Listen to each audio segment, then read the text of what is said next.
What if I asked you, who is the most vile, vicious, great lineman you've ever seen? Who would it be?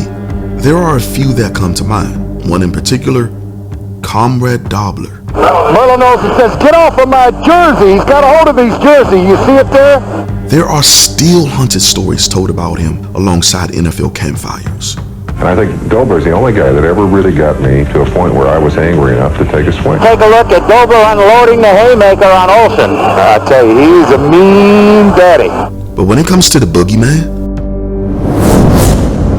no one was more vile and vicious than Erik Williams. Darren Woodson in studio here on the Will Kane Show. I think I know the answer to this one, but meanest dude you know in the NFL that you played with in the past. I played with Erik Williams. Meanest is you're not sure. Like when Erik Williams put the pads on, you really didn't want, like a guy like me, I was small. I mean, Erik Williams 325, 330, something like that. If he's in a bad mood, you just don't even want to be around him. Like there were times when he would walk into the line of scrimmage and he would be spitting like from his nose and mouth, and that's all Erik Williams was. He was the meanest guy that I've ever played with. And you can ask Michael Irvin, you can ask anybody else, they'll tell you the same. Williams turned the football game into a barbaric cave match, straight out of a Mortal Kombat movie, from throwing kicks, punching, body slamming, to literally trying to commit violent crimes on his opponents. He had a club move, he had a headbutt move, just flat out mean. He wasn't interested in just winning on the play and blocking his guy. He absolutely wanted to demoralize him. Williams was a villain at a time when the NFL was trying to clean up its image. Reggie White's been mad at him. We saw Gilbert Brown mad at him. Oftentimes the biggest, baddest player on the field. In this video, we are going back to highlight some of the greatest and vicious highlights in Erik Williams' career. In the third week of the 1991 season, the Eagles destroyed the Cowboys. It was a massacre. They had 11 sacks and over 20 quarterback pressures. Second down and 7, 3 wide receivers, and Aikman trapped and sacked. After the game, Reggie White, Jerome Brown, and those guys decided to rub it into the face of the Cowboys. Well, you whipped them 7 in a row, make that 8. But this game wasn't just one-sided. It was a slaughter, Reggie. You had no way of expecting to be as dominant as you were today. Well, we knew what we could do. You know, there was kind of statements made that the offensive line had confidence that they could block us. We were determined to come in here and prove that they couldn't. The Cowboys starting lineup on the offensive line was all over the place. Nate Newton was the right tackle. Kevin Gogan was the left guard. I mean, it was far from the traditional offensive line that we know the 1990s Cowboys had. Brown went against Gogan instead of Nate Newton, while White lined up across from Newton. Third down and 11. Aikman getting pressure again. From behind, Simmons gets him, and a big loss that time. The Eagles took advantage of a Cowboys' whack offensive lineup in 91 and bragged about it. And I remember looking in the eyes of some of the guys that were responsible for blocking Jerome Brown. I saw him on the sideline. Didn't want any more of that game. You guessed it, Jerome Brown. That was nothing but fear. Jerome Brown put fear in football players. It wasn't until 1992 that Dallas put Nate Newton in his right position, the left guard. Then they took a second-year left tackle and switched him from the left side. That tackle was the Philly brawler Erik Williams. Immediately, this change created one of the greatest rivalries in NFL history. Our defense, we're going to be aggressive until the end. We're going to try to punish and if you don't like us or whatever, that's besides the points, because we're going to get paid anyway. Don't come in our backyard and talk trash. You can talk it in your own backyard, but when you come in our backyard and you try to start something, you always get your butt kicked. But before we go further, let's take a deep dive back. There is a small war underway on a street in Philadelphia tonight. The drug's so powerful, it will make you sell the clothes off your back. Just say no. Williams grew up on the gritty streets of Philadelphia in the heart of the drug epidemic. That epidemic swept through America's inner cities during the 80s. Philadelphia was one of the most violent cities in the country. If you wasn't in a gang, you played sports. Williams boxed and played football. The issue with Williams was that he was too big to play recreational football, so he would gather kids from the neighborhood and play 8-on-8 in the back alleyways of the hood. The games would start out as rough touch with 2 hands to be down, but eventually as the games became more competitive, they wound up playing full-blown tackle on concrete. During those days, Williams wanted to be Reggie White, the best pass rusher in football. I know, hard to believe, right? But Williams idolized White. That was his hero. He had White's posters on his wall. He studied his game, how he pass rushed, his moves. Williams had that Philly edge about him in high school, and he took it through college. And he brought it with him to the pros, and it immediately revolutionized the Cowboys' offensive identity alongside the line of scrimmage. If somebody asked me who's your first draft pick, he would be Erik Williams, offensive tackle. Erik Williams, offensive tackle. That dude, he sets the tone in everything. Once we got Erik, things flew off. The year when Williams started on the right side, this immediately changed everything, especially in the passing game. Dallas went from being the 11th worst team in sacks allowed in 1991 to tied as the second best team in sacks allowed in 1992. Williams' demeanor brought that Philly swag to the Cowboys' offensive line. Let's go! Let's go! That was now prepared to take on a legend and one of the baddest pass rushing defensive lines in NFL history, who has, if I'm honest, bullied the Cowboys since the 80s. It's a little salt in the wound job. If there wasn't bad blood before, there's going to be bad blood now. Buddy Ryan, they had just become Texas's public enemy #1. I got hit in the head with an ice ball about the size of a football that came down from the 700 level. Security guards arrested or ejected more than 100 people at today's game. The Dallas Cowboys, on their way to the locker room, couldn't hang their heads if they wanted to. They were too busy looking skyward. The Eagles sent someone after Zendeja. In their first meeting, Williams was either nervous or cocky, and it showed. But White humbled the young pup very quickly. Hello again, everyone. I'm Frank Gifford, along with Al Michaels and Dan Deerdorf. Happy you're with us for a happening, and that's what a Cowboys-Eagles game has become here in Philadelphia. First and 10 from the 27-yard line. The fake to Smith. White pursues Aikman, and they may call Aikman for grounding. Third down, 25, as Aikman throws, and it's picked off at the 35 by John Moody. Early. If you make a mistake, this is a mistake. He schooled Williams all afternoon. White ended up with 2 sacks and a few pressures. It was an Eagles blowout. The issue was that Williams still saw White as his hero. But that changed after that game. Williams watched film and saw weakness in White's game. He saw that White didn't like going wide. White wanted to attack inside so that he could use his strength on the outside shoulder. Dallas' strategy for containing White was to close down the inside path and make him take a wide rush by pushing him outside, where Williams' quick feet would enable him to stay with White, make him go the long way, play after play, and frustration would set in. That was the plan, and it worked. But technique wasn't the only way of success against White. Trust me, I'm certain White has seen this technique before. Dallas wasn't the first team to try this against White. You don't beat a legend just by using technique. Here's what made Dallas' approach unique and different. They had the meanest and baddest tackle in the history of the NFL. Let's go! Let's go! It's the way that Williams played that made this work. His tenacity, his spirit, his fight, and dominating personality. Listen to what I'm telling you. He didn't just block White and do a good job against him. That would have been good if that was the case, but he dominated him.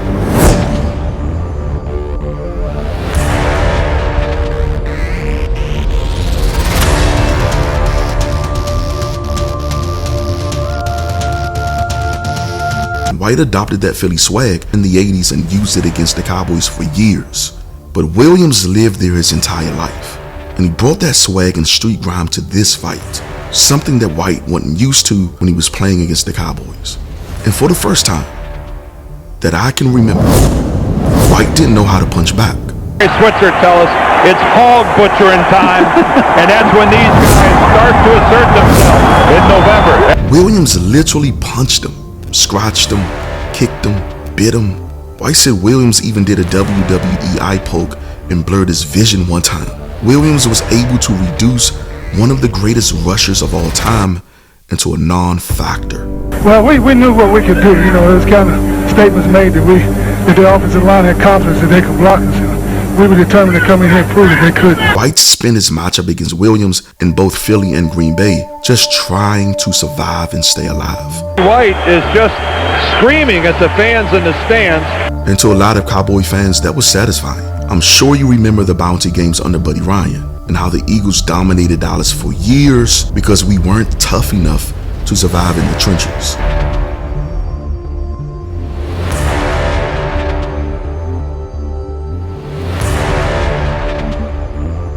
When Williams came, he evened out the odds, especially against White. Eventually, the league started calling Williams dirty. Players like Greg Lloyd said Reggie White is a man of God, and he said Erik Williams is a dirty player. Who am I to disagree with a man of God? But Williams eventually clapped back. Greg Lloyd has been fined for hitting quarterbacks with his helmet first. I think he's a dirty player. Kevin Green, out of all people, said, the way he plays, I might have to watch my hair. He might grab it. I might have to get a trim during the game. Williams saw it differently. I don't care what people say about me. I'll take the bitter with the sweet. I know I'm not a dirty player. One of the most brutal rivalries that I've ever seen was Williams versus the Eagles' William Fuller, one of the best pass rushers of the late 80s and early to mid 90s. Fuller signed a 3-year, $8 million contract as a free agent with the Philadelphia Eagles. This sign immediately filled the lasting void Clemens and White left some years ago. He recorded 9.5 sacks in his first season there in 1994. Fuller had 13 sacks in each of the following 2 seasons, 1995 and in 1996, and was named to the Pro Bowl in each of his 3 seasons with the Eagles. A long story short, Fuller was one of the best pass rushers of the 90s. In 1994, during Fuller's first season, he faced Williams for the first time as an Eagle. It was one of the most brutal beatdowns I've ever seen. Early in the game, Fuller had a few dirty plays against Williams. If you watch Williams, he's trying to stay focused and not react to Fuller's dirty play. Here's Fuller, but Erik Williams is about 330 pounds, and he's quick. I mean, he's so big, so strong. You see Fuller try. And for most of the game, it worked. He was poised and professional. Well, until this happened. Hellestray has replaced him. Dale Hellestray. And Aikman back to throw it and going deep for Harper. Made the catch. Flags on the play. Harper made the catch, but I think this penalty is going to be against him, and Aikman is slow getting up. Yeah, I'll tell you, he was really unloaded upon. I mean, there's flags down here, but where was Aikman hit as he threw that ball? Why a quarterback has to be big and a quarterback has to be strong is to take hits like that. Look at Fuller's forearm. He pinned it right into Aikman's neck. Let's just say that was a bad mistake. He shouldn't have did that. Williams hunted him for the rest of the game. Erik Williams knocked William Fuller down and wouldn't let him up. He knocked him down and then he stood above him and he just wouldn't let him up. I think that's for the Troy Aikman thing, but watch Erik Williams here when he's going to hit Fuller. And then after he hits him, he's going to knock him down. You see him come in there? Right there. He's going to knock him down, and then he's going to stay with him, and he's not going to let him get up. I think if he said don't get up, I wouldn't get up. Well, I think he saw him hit Aikman when he threw it to Harper, and he didn't want Fuller to do any more of that today. For the next couple of minutes, Williams beat Fuller so bad that he ended up taking himself out of the game. Yeah, if you watch him, here's the same thing. I think that Erik Williams has decided that Fuller isn't going to make any more plays today. And he's going to block him until that whole thing over. And Fuller just wants to fight him until it goes. And they're going to be down. Look at this! His finger on the Tonga's chest. I can't fight. About a 5-count pin. And Fuller has come out. An all-pro literally quit. This was a terror that I've never seen before. I'll tell you,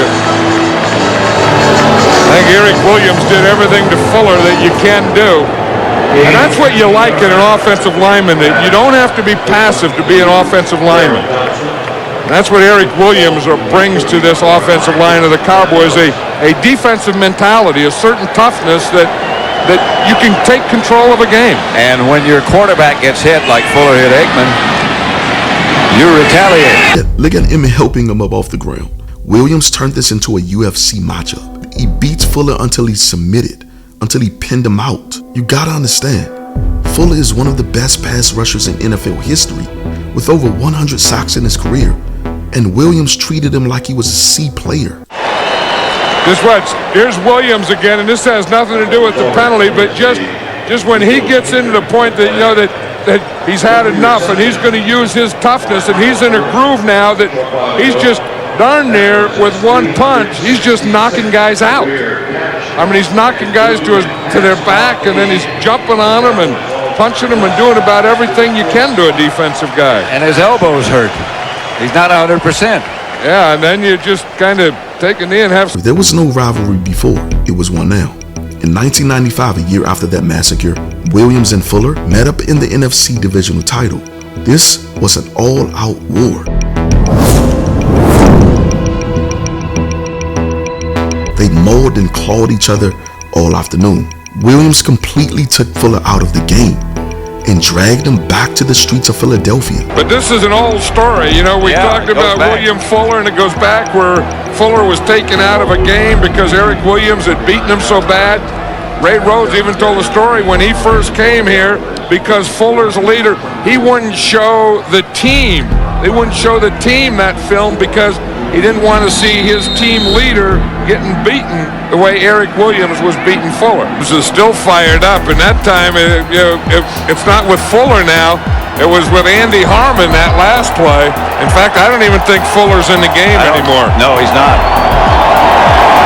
After that game, every time Fuller played against Williams, he literally wore war equipment. And I'm not exaggerating.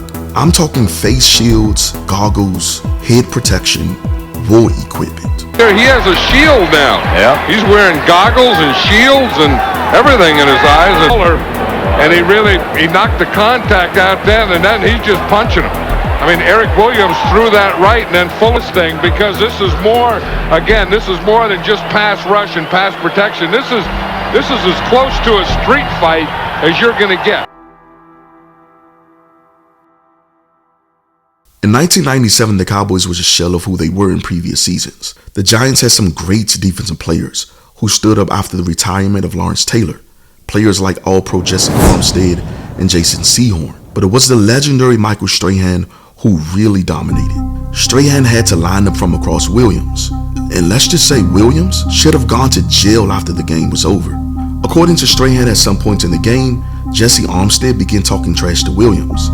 Strahan pleaded for Armstead to stop taunting him. For the most of the game, Strahan wasn't playing football. He was trying to survive. Williams bullied Strahan all evening. It was brutal. At one time, he almost fought the whole team. But one play in particular, Williams was literally committing full-out assault on Strahan. I mean, look at him. He's trying to do an Undertaker chokeslam. I've never seen anything like this before or after. He's trying to choke slam him on the football field, WWE style.